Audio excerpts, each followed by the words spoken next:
We talked about regression analysis.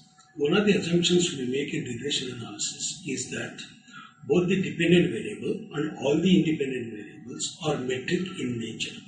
What we mean by metric is the values of the variables, the magnitude of the value has a meaning, which means each value is exactly measurable.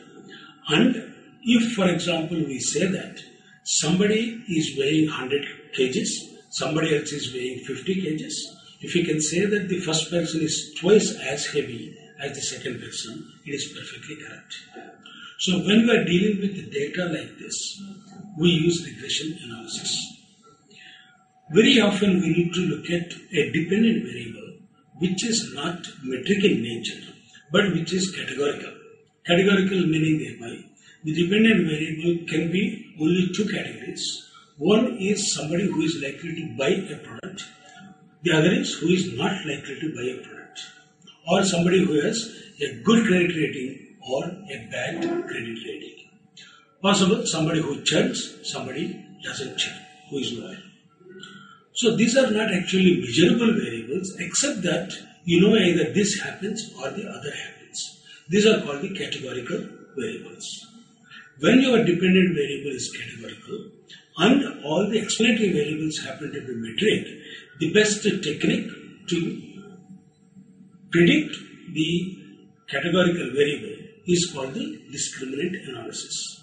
Of course, there are other techniques such as classification trees, neural networks, logistic regression, but discriminant analysis happens to be one of the most commonly used techniques. Let's look at this data. On my screen, I have this data where I have the data about 20 accounts. 10 of them are good accounts. The remaining 10 are bad accounts.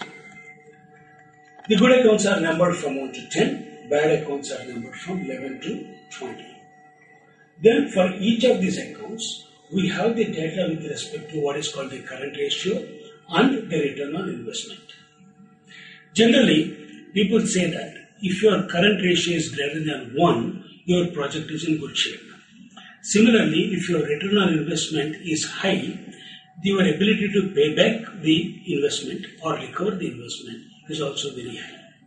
So here, the bank has extended loans to these 20 projects and found that 10 of them are good accounts based on the repayment performance. The remaining 10 are the bad accounts. But if you look at the data carefully, we have this current ratio which is less than 1 for at least a couple of projects, but still it is a good account. Similarly, the return on investment for projects is 7%, 8%, 3%, but still it's a good account. Look at the bad accounts. The current ratio for some of these is greater than 1, 1.3, 1.1, 1.4, etc. The return on investment is also 11%, 14%, still a bad account. So, whether the project is a good account or a bad account doesn't seem to follow our domain knowledge. But then, it's not very easy to understand these numbers when you look at these numbers in a tabular form like this. The best way to look at these numbers is on a graph. So let's take these numbers, put them on a graph. On this graph, I plotted all those projects. All the red diamonds happen to be the good projects. All the blue squares happen to be the bad accounts. So the red diamonds are the good accounts,